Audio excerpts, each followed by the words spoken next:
La grandinata di oggi cosa è che dice? Dice che soprattutto sulla zona di Valdobbiadene è abbastanza localizzata, ma dice che l'instabilità di questi giorni sta portando un quadro meteoclimatico che è molto preoccupante.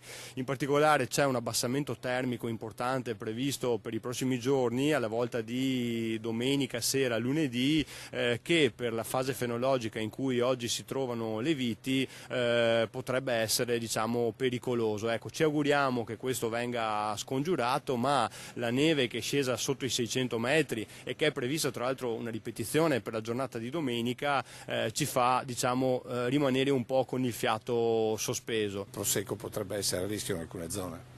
Il prosecco sicuramente è a rischio in alcune zone, già la grandinata del 26 ha dato dei segnali, in zone fortunatamente, diciamo, comunque circoscritte e limitate abbiamo periziato degli appezzamenti dove nello stesso campo c'erano perdite del 90% e perdite del 10%, quindi ci auguriamo sempre che questi fenomeni possano essere localizzati, quindi anche se interessano una fascia ampia ci auguriamo che alla fine ci siano delle compensazioni, insomma, che ci portano ad avere comunque una produzione decente.